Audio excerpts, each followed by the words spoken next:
کچھ دن پہلے ہمارے سامنے روسی صدر کا ایک بیان آیا۔ ان کا کہنا تھا کہ پیغمبر اسلام کی توہین کرنا یہ آزادی اظہار رائے میں نہیں آتا۔ ان کا یہ بیان قابل ستائش ہے اور ملک کے بلکہ بین الاقوامی طور پہ ان کے اس بیان کو بڑی پذیرائی ملی۔ ہمارے ملک کے جو وزیر اعظم صاحب ہیں انہوں نے بھی اس بیان پر اپنا ٹویٹ کیا اور اس چیز کو سراہا۔ واقعی ہی ان کا یہ بیان ایک سراہنے کے قابل ہے، لیکن کچھ سوالات ہیں جن کا جواب حاصل کرنا بہت ضروری ہے۔ ہم موجود ہیں امانت رسول صاحب کے ساتھ اور اس بات پہ گفتگو کریں گے۔ سر، کچھ دن پہلے ہمیں بیان سننے کو ملا اور آپ نے بھی سنا ہوگا، ان کا کہنا تھا کہ جو پیغمبر اسلام کی توہین ہے وہ آزادی اظہار رائے میں نہیں آتا، بلکہ اس مغرب کو اس چیز کو سمجھنا ہوگا کہ یہ ایک طرح کی آزادی نہیں ہے، بلکہ اس سے مسلمانوں کے جو دل ہیں وہ رنجیدہ ہو جاتے ہیں۔ روس کے صدر صاحب کا یہ بیان واقعی ہی مسلمانوں کے جذبات کی عکاسی ہے یا کوئی سیاسی یا سفارتی محاذ کے اوپر انہوں نے یہ بیان دیا ہے؟ دیکھیں، پہلی بات تو یہ ہے کہ دلوں کے حال سے تو اللہ واقف ہے، لیکن جو صورتحال ہمیں نظر آتی ہے یہ بڑا برموقع ان کا یہ بیان ہے، اس لیے کہ رسول اللہ صلی اللہ علیہ وسلم کی ذات اقدس کے حوالے سے جو کچھ بھی یورپ میں ہوا، کتابوں کے حوالے سے یا کارٹون یا اس طرح کی جو جسارتیں کی گئیں وہاں پر، تو وہاں پہ جو آزادی اظہار کا تصور ہے وہ یہی ہے کہ ہر شخص آزاد ہے اور جو چاہے وہ، خاص طور پر مذہب کے معاملے میں جس طرح حساسیت ہمارے ہاں ہے تو واضح بات ہے کہ وہاں پر ایسی حساسیت نہیں ہے، اس لیے کہ وہ اکثری طور پر تو مذہب سے ویسے بھی وہ علیحدہ ہیں، مذہبی تعلیمات سے اور ان باتوں سے، جسے ہم کہتے ہیں کہ وہ ایک جمہوری معاشرہ ہے وہاں پر، اور انہوں نے اپنی ہی اقدار اور ویلیوز کو انہوں نے تشکیل دیا ہے اور ان کو بنایا ہے۔ تو اس لیے اگر ہم روسی صدر کی بات ہم کرتے ہیں تو میرا خیال ہے کہ عالمی سطح پر یہ ایک بیان اس لیے اہم ہو جاتا ہے کہ مسلمانوں کے جذبات، تو واضح بات ہے کہ اس بات سے دکھتے ہیں، مسلمانوں کو دکھ ہوتا ہے کہ اگر کوئی آپ علیہ الصلوۃ والسلام کی ذات اقدس پہ کوئی اس طرح کی بات کرے، تو یہ ایک بڑا پوائنٹ ہے اور بڑا موقع ہے کہ جہاں یہ بیان دے کر مسلمانوں کے جذبات کو انہوں نے اپنے ساتھ شامل کیا ہے۔ جب مسلمانوں کے جذبات شامل ہوتے ہیں تو واضح بات ہے کہ مسلمانوں کی جو حکومتیں ہیں وہ بھی ساتھ شامل ہوتی ہیں۔ تو اس طرح آپ یوں کہہ سکتے ہیں کہ ایک جسے ہم لفظ بولتے ہیں کہ ہم آہنگی اور ایک یگانگت اور ایک ہارمنی کی صورت پیدا ہو جاتی ہے دونوں طرف سے۔ تو ممکن ہے کہ اس سے مستقبل میں رشین جو پریزیڈنٹ ہیں ان کے اپنے کوئی مقاصد ہوتے ہیں ملک کی سطح پر اور عالمی سطح پر، کیونکہ ان کے مقابل میں امریکہ ہے، تو اس بنیاد پر ممکن ہے کہ اس سے وہ کوئی فائدہ لینا چاہتے ہوں۔ لیکن بہرحال یہ ان کا بیان مسلمانوں کے جذبات کے لیے بالکل خوش ہے۔ سر، یہ بڑی بات ہے کہ یعنی عالمی سطح پر اگر آپ دیکھیں تو وہ ایک بھیڑ چال ہوتی ہے نا کہ غیر مسلم تو غیر مسلم کئی دفعہ اپنے جو مسلم ممالک کے حکمران ہوتے ہیں وہ بھی خاموشی اختیار کر جاتے ہیں، نہیں بولتے، وہ دیکھتے ہیں مغرب کی طرف کہ وہاں سے کیا رویہ اختیار کیا جاتا ہے۔ تو ایسے موقع پر اگر انہوں نے یہ بیان دیا ہے تو یہ قابل تحسین ہے۔ بالکل ٹھیک ہے سر۔ سر، سوال یہ پیدا ہوتا ہے چونکہ مغرب کی طرف سے یہ چیزیں ہمیں زیادہ دیکھنے کو ملتی ہیں اور اس چیز کو اسلاموفوبیا کا نام بھی دیا جاتا ہے کہ اسلام کے خلاف وہ آوازیں کستے ہیں، اسلام کے خلاف وہ جو ہے نا وہ حرزہ سرائی کرتے ہیں، پیغمبر اسلام کی توہین کرتے ہیں۔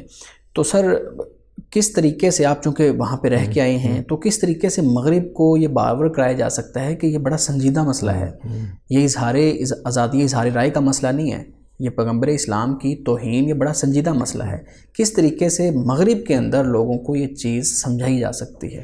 دیکھیے، میں اکثر طور پہ یہ بات کہتا ہوں کہ جو خود مغرب میں رہنے والے اسکالرز ہیں، جو نو مسلم ہیں، جنہوں نے اسلام قبول کیا، ان کو دیکھا جائے اور کہ وہ کیا رویہ اس مقام پر، اس موقع پر اختیار کرتے ہیں۔ میں نے وہاں پر یہ دیکھا ہے کہ وہاں کے جو مسلم اسکالرز ہیں، یعنی یورپ کے مسلم اسکالر جو پہلے یا تو کرسچن تھے، جیو تھے، یا وہ کسی بھی مذہب سے تعلق نہیں رکھتے تھے، بعد میں انہوں نے اسلام کو پڑھا، اسلام قبول کیا اور پھر باقاعدہ طور پر تعلیم حاصل کی مذہبی. تو ان کا جو رویہ ہوتا ہے وہ اعراض کا رویہ ہوتا ہے، اگنور کا رویہ ہوتا ہے، اگنور کرنے کا. یعنی جیسے قرآن نے کہا نا اعرض عن الجاہلین، جاہلوں سے اعراض برتو. تو ان کا رویہ میں نے یہ دیکھا ہے کہ وہ ان باتوں پر توجہ نہیں کرتے، زیادہ رد عمل نہیں دیتے. کیوں؟ کئی دفعہ ان سے میری بات ہوئی، اس پہ گفتگو ہوئی، تو وہ کہتے ہیں کہ بھئی یہ بہت تھوڑے سے لوگ ہوتے ہیں جو ایسی بدتمیزی کرتے ہیں، بے ادبی کرتے ہیں، یا کچھ چھاپتے ہیں یا کچھ لکھتے ہیں، تو یہ اس قابل نہیں ہوتے کہ ان کو اتنی اہمیت دی جائے. اگر ہم ان کو اہمیت دیں گے تو گویا کہ ایک تو ان کو جو ان کے مقاصد ہیں وہ آسان ہو جائیں گے ان کو حاصل کرنا، اور دوسری صورت جو ہوتی ہے وہ یہ ہوتی ہے کہ ہم پھر ایک منفی رد عمل میں چلے جائیں گے. تو ہمیں یہ چاہیے کہ ہم اسلام کی دعوت اور تبلیغ اور اسلام کو پھیلانے کی طرف ہماری زیادہ توجہ ہوتی ہے. یہ چونکہ میں وہاں رہا اور پھر اب تک بھی بہت سے لوگوں سے میرا یہ رابطہ اور تعلق رہتا ہے، اسلامی اسکالرز جو وہاں پر ہیں، خاص طور پر جو نو مسلم ہیں. تو یہ رویہ ایک بڑا اچھا رویہ ہے کہ وہ لوگ اس طریقے سے کم از کم وہ طبقہ جو غیر جانبدار ہوتا ہے. آپ دیکھیے ہم دو بیٹھے بات کر رہے ہیں نا، تو ہماری گفتگو کو ایسے لوگ بھی سنتے ہیں کہ جو غیر جانبدار ہوتے ہیں، امپارشل ہوتے ہیں، ان کا مذہب سے بھی کوئی تعلق نہیں ہے اور ان کا اس بحث سے بھی کوئی تعلق نہیں ہوتا. تو وہ طبقہ اگر ہماری گفتگو میں یہ تعلیم لیتا ہے یا یہ امپریشن پیدا ہوتا ہے کہ یہ آپس میں لڑ رہے ہیں، الجھ رہے ہیں، یا یہ بات کسی ڈھنگ اور طریقے سے نہیں کر رہے، تو واضح بات ہے کہ وہ طبقہ تو کم از کم پھر متنفر ہو کر دور ہو جاتا ہے نا.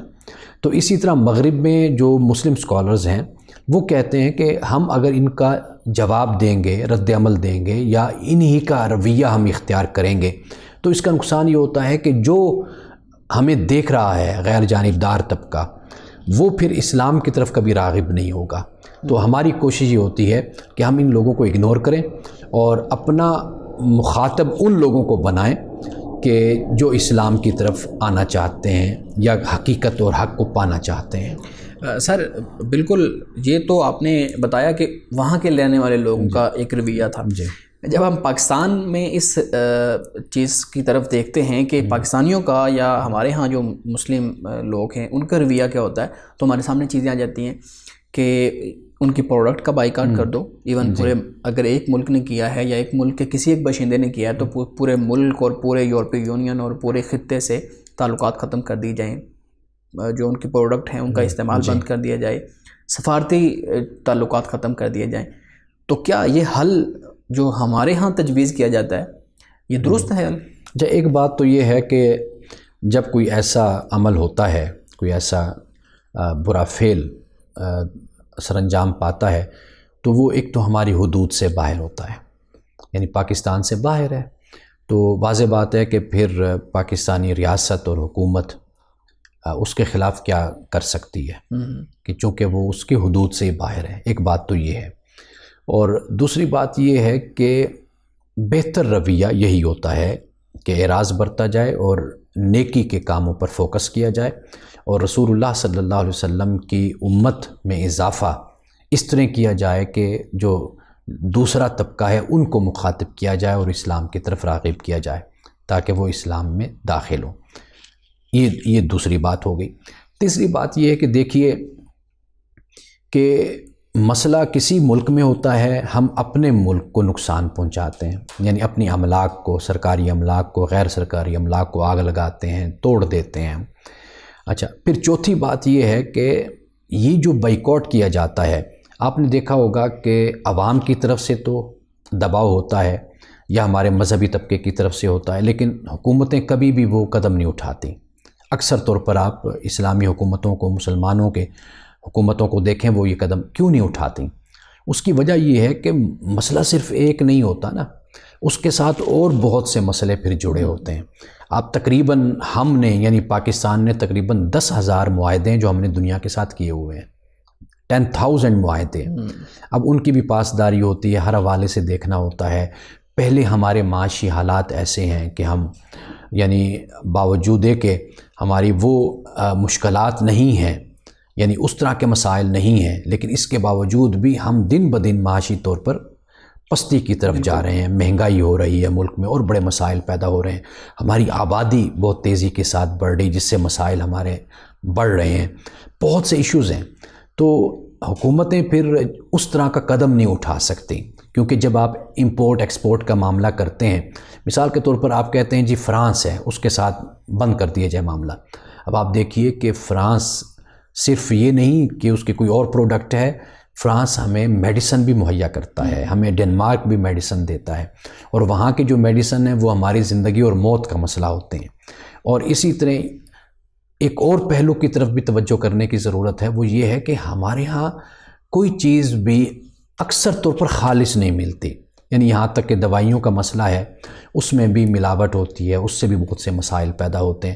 لوگ پھر مغرب کی طرف دیکھتے ہیں، جس کے پاس پیسہ ہے وہ کوالٹی میں جب چیز لینا چاہتا ہے وہ یورپین برانڈ کو لیتا ہے، میڈیسن میں لیتا ہو یا خواتین میک اپ کا سامان لیتی ہیں، یا اس کے علاوہ دیگر بہت سی چیزیں، ایک نہیں ہیں، ایون کہ ڈیری آئٹم جو ان سا ہے وہ بھی باہر سے آتا ہے، اور اسی طرح اناج اور یہ چیزیں بھی، ان کا بھی اب معاملہ یہ ہے کہ ہم حالانکہ زرعی ملک ہیں، اس کے باوجود ہم بھی اب گندم بھی امپورٹ کرنے لگ گئے ہیں۔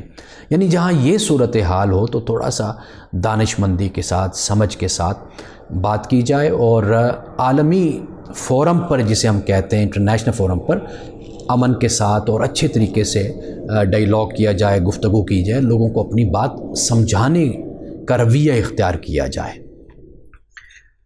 سر، پاکستان کے اندر جو مذہبی تعلیم ہے جی، وہ بہت زیادہ، ہمارے ہاں مذہبی ادارے بہت زیادہ ایسے ہیں جو مذہبی تعلیم دے رہے ہیں۔ ہمیشہ سے جب بھی کوئی ایسی بات ہوتی ہے تو انٹلیکچوئل اعتراض کا جواب انٹلیکچولی دیا جاتا ہے، کوئی فکری طور پہ سوال آیا ہے تو اس کا جواب فکری طور پہ دیا جاتا ہے، اس کا جواب تشدد سے نہیں دیا جاتا۔ ہمارے ہاں ایسا نہیں ہے۔ ہمارے ہاں اگر کوئی ایسا کام کرتا ہے تو ہم باوجود ہے کہ ہم اس کو لکھ کے، رائٹنگ کے ذریعے اب بات کر کے سمجھائیں کہ یہ نہیں، ہم تشدد کا راستہ اختیار کر لیتے ہیں۔ پوچھنا میں یہ چاہ رہا ہوں کہ پاکستانی جو ہمارے ہاں مذہبی طبقہ ہے، مذہبی لوگ ہیں، جو نوجوان ہیں، وہ کس طریقے سے مغرب تک یہ میسج پہنچا سکتے ہیں کہ جو توہین رسالت ہے وہ اصل میں مسئلہ آزادی کا نہیں ہے، وہ ہمارے جذبات کا مسئلہ ہے، مسلمانوں کے جذبات کا مسئلہ ہے، تو اس سے باز رہو۔ کس طریقے سے پاکستانی نوجوان، پاکستانی علماء اس چیز کو، اس میسیج کو مغرب تک پہنچا سکتے ہیں؟ دیکھیے، پہلی بات تو یہ ہے کہ جو درمیان میں ایک گیپ ہوتا ہے جسے ہم کمیونیکیشن گیپ کہتے ہیں، وہ کس طرح پیدا ہوتا ہے، پہلے اس کو سمجھنے کی ضرورت ہوتی ہے۔ جب ہم اس کمیونیکیشن گیپ کو ختم کریں گے پھر ہی ہم ایک دوسرے سے بات کر سکتے ہیں، ڈائیلاگ کر سکتے ہیں، اپنی بات ہم دوسرے تک پہنچا سکتے ہیں۔ ہمارا مسئلہ یہ ہے کہ ہمارا اور مغرب کا مکالمہ نہیں ہے، ہماری گفتگو نہیں ہے۔ زیادہ سے زیادہ کیا ہے وہ یہ ہے کہ جب بھی کوئی ایشو پیدا ہوا تو ہم کوئی سنجیدہ کوشش اس پر نہیں کرتے، ہمارے ہاں کم ہوتی ہے۔ زیادہ کوشش وہی ہے کہ جو جذبات اور جو دنیا میں پھر ایک میسج بالکل اس کے اپوزٹ جاتا ہے۔ بالکل ٹھیک۔ دیکھیں، جذبات ہمارے ہیں نا، احساسات ان کے تو نہیں ہے نا۔ اب ان کو جب بات ایک سمجھانی ہے تو ہمیں ان کی سطح پر کھڑے ہو کر ہی ہم ان کو اپنی بات سمجھا سکتے ہیں۔ تو ہمارے ہاں ہوتا یہ ہے کہ ہم اپنے جذبات اور احساسات کے ذریعے سے اور جو رد عمل ہم ظاہر کرتے ہیں اس کے ذریعے سے ہم دنیا پر یہ چاہتے ہیں کہ اس طریقے سے دنیا ہماری بات کو سمجھے یا فالو کرے، یعنی اس میں پھر ایک جبر کا عنصر سامنے آتا ہے، وائلیشن کا عنصر سامنے آتا ہے، مزید الجھ جاتا ہے، مزید مسائل اور پیدا ہوتے ہیں۔ دیکھیے، بات آپ دوسرے کو اس وقت سمجھاتے ہیں کہ جب دوسرا آپ سے مانوس ہوتا ہے، آپ کے قریب آتا ہے، پھر وہ آپ کی بات سنتا ہے، ایک دوستی کا آپ کہہ لیجئے، ہم آہنگی کا ایک ماحول ہوتا ہے۔ تو ہم دنیا کو اس حوالے سے معذور خیال کریں، اس لیے معذور خیال کریں کہ وہ اس طریقے سے جس طریقے سے ہم سمجھتے ہیں ایک بات کو، ایک جذبات ہمارے ہیں، احساسات ہیں، ہمارا ایک تعلق ہے، وہ اس نوعیت کا نہ تعلق رکھتے ہیں، نہ ان کے جذبات ہیں، نہ ان کے احساسات ہیں. تو پھر ان کو ایک بات سمجھانے کے لیے ہمیں چاہیے کہ کم از کم ایک جو کمیونیکیشن گیپ ہے، ایک فرق ہے، اس کو تھوڑا سا ہم کم کریں، دور کریں، اور اپنی بات کو ان کے انداز سے، ان کے طریقے سے ان تک پہنچانے کی ہم کوشش کریں. تو اس سے فرق پڑ سکتا ہے. لیکن دیکھیے کہ ہم مسلمان ہیں، اور ہمیں جس بات کی تعلیم ہے وہ ہے دعوت کی، تبلیغ کی، اور اس کے لیے سب سے پہلی بنیادی بات انسان کا اپنا کریکٹر، اپنا اخلاق، اپنا کردار ہوتا ہے. ہم دوسرے تک جب اپنا میسیج پہنچانا چاہتے ہیں تو سب سے پہلے ہم اس کے سامنے ایسا کردار، ایسا اخلاق اور اپنا ایسا کریکٹر پیش کریں کہ جس سے وہ متاثر بھی ہو. نفرتوں کے ساتھ، تعصبات کے ساتھ، جھگڑے کے ماحول میں، لڑائی کے ماحول میں کبھی بھی دوسرے کو اپنی بات، اپنا موقف سمجھایا نہیں جا سکتا. بالکل ٹھیک ہے سر. میرا آخری سوال آپ سے ہے کہ آپ چونکہ وہاں پہ ایک آپ نے عرصہ گزارا ہے، وہاں پہ ہمارے ہاں سے لوگ پڑھ کے جاتے ہیں اور وہاں پہ جا کے اسلام کی تبلیغ کرتے ہیں. وہاں پہ جو اسلامک سینٹرز ہیں اس کے اندر اپنی خدمات دیتے ہیں. وہ کس طریقے سے اس چیز کو باور کرا سکتے ہیں کہ وہ لوگوں کو یہ چیز سمجھائیں کہ یہ جو مسئلہ ہے یہ کوئی لائٹ نہیں مسئلہ، اس چیز کو لائٹ نہ لو، یہ بڑا سنجیدہ مسئلہ ہے. ان کے لیے آپ کیا کہیں گے؟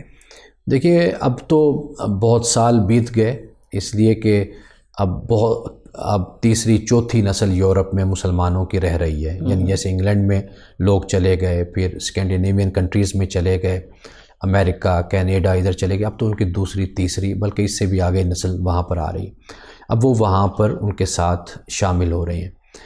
ایک طرف ان کے لیے بھی چیلنج ہے کہ مسلمان، دوسری طرف ہماری فیملیز کے لیے بھی چیلنج ہے کہ ہمارے بچے اس معاشرے میں رہ کر اسلام کے ساتھ کیسے جڑے رہیں. تو یہ باتیں تبلیغ اور دعوت کی نہیں ہیں. یعنی اس سے بھی آگے قدم یہ ہوتا ہے کہ آپ کا عمل، آپ کا کردار. جب آپ ایک سوسائٹی میں رہ رہے ہیں، وہاں پر لوگ اسلام قبول کرتے ہیں تو کیوں کرتے ہیں؟ ایک بنیادی وجہ یعنی اسلام قبول کرنے کی وہ یہ ہوتی ہے کہ وہ ہمارے فیملی سسٹم کو دیکھتے ہیں، خاندانی نظام کو دیکھتے ہیں کہ ہم کس طرح مل جل کر رہتے ہیں، والدین ہیں، بچے ہیں، بھائی ہیں، بہن ہے، کس طرح ایک خاندان ایک چھت کے نیچے رہ رہا ہوتا ہے. وہ ان چیزوں سے متاثر ہوتے ہیں کہ تم کس طرح آپس میں بیٹھ کر دعوتیں کرتے ہو، ایک دوسرے سے تعلق رکھتے ہو. تو اس چیز سے متاثر ہو کر بھی لوگ مسلمان ہو جاتے ہیں. اور اسی طرح اسلام، کئی لوگ ایسے ہیں کہ جب وہ کمپیریٹیو اسٹڈی کرتے ہیں اسلام کو بھی، یہودیت کو، مسیحیت کو پڑھا، پھر وہ اسلام کی طرف راغب ہو گئے. تو اس طرح بہت سی خوبیاں ہوتی ہیں. آپ یوں کہہ سکتے ہیں ہم اسلام کے سفیر ہیں. تو صرف ایک واعظ جو عالم ہے، جو واعظ کرنے والا ہے، اس کا کردار بھی اپنی جگہ بہت اہم ہے. لیکن یہ ہے کہ جب ہم ایک سوسائٹی میں رہتے ہیں تو وہاں پر پھر ہمارا رہن سہن، ہمارا کردار، اخلاق، ہماری تجارت، ہمارا کاروبار، ہمارا رویہ ایسا ہونا چاہیے کہ دوسرے ہمارے دین اور مذہب کی طرف ہمیں دیکھ کر ہی راغب ہوتے ہیں. آپ 10,000 تقریریں کر ڈالیں، لیکن یہ کہ آپ کا عمل بالکل اس کے منافی ہو، اس کے خلاف ہو، تو وہ کبھی بھی متاثر نہیں ہوتے. تو میرا خیال ہے کہ یہ بنیادی بات ہے. باقی جو علماء کی بات ہے، میں ہمیشہ یہ بات کہتا ہوں کہ وہ اگر پاکستان سے جاتے ہیں تو انہیں پھر وہاں پر وہ زبان بھی سیکھنی چاہیے، اور وہاں کے جو ادارے ہیں وہاں سے ضرور تعلیم حاصل کریں. اس طرح تعلیم حاصل کریں کہ کم از کم ان کو معلوم تو ہو کہ وہ جس معاشرے میں رہ رہے ہیں اس معاشرے کے تقاضے کیا ہیں، ان کے رویے کیا ہیں، ان کی ذہنیت کیا ہے. پھر اس طریقے سے اس معاشرے میں وہ کام کر سکتے ہیں. بالکل، جب تک وہ اس سماج کو نہیں سمجھیں گے اس وقت تک وہاں پہ کام کرنا بہت مشکل ہو جائے گا. ناظرین، بہت سیر حاصل گفتگو تھی. ہمیں اجازت دیجیے، ہم دوبارہ حاضر ہوں گے. خدا حافظ.